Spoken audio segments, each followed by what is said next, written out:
Okay.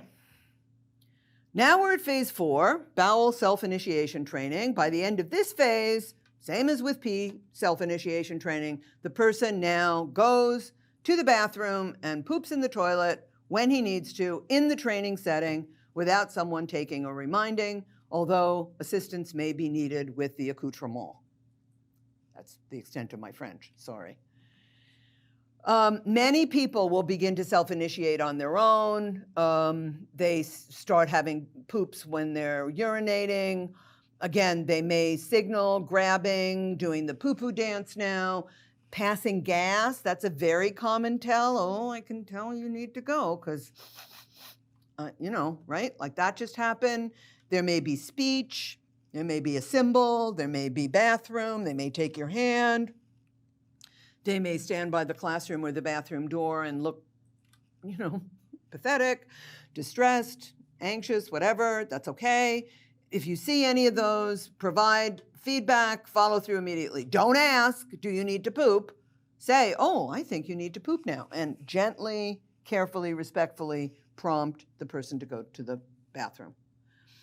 If you don't get those signals, you start to forget to take the person at the usual time. So usually he goes around 9:45. Now I forget, but I'm going to give him more opportunity to produce a signal or to take the lead. I look for the slightest signal, and then I prompt and I fade those prompts. Oh, you know, I fade from literally touching him to go to the bathroom to nudging, to pointing, to going halfway to the bathroom and letting him go the rest of the way on his own, going 3/4 of the way and he goes the rest of the way on his own, going, right? So that there's more initiation, right? Little by little by little by little. And of course, I continue to provide praise and reinforcement for BMs in the toilet, just as before.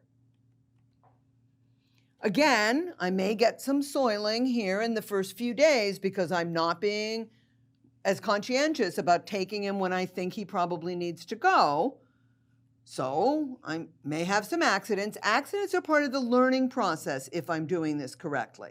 That's okay. Accidents are okay. If it goes all crazy and, you know, all I'm getting is accidents, go back to trip training for a week or two, regroup, try again. I may be missing signals, so I need to pay attention. I may be getting stingy with the reinforcement for pooping. Remember, I stopped reinforcing for peeing, but now I've started again for pooping. So I don't want to get stingy at this point, right? And again, this is finished when the person self-initiates and stays clean about 100% of the time, most of the, you know, very rare accidents or no accidents for at least a couple weeks. And then I can start fading the reinforcers as I did for P training. So I start fading. This is very important, by the way. There's a difference between fading and stopping. Stopping is, well, he's got that. He doesn't need the reinforcer anymore. Cold turkey. Bad idea. Bad idea. Fading is, I think now I need to teach him that the reinforcer isn't going to occur every time.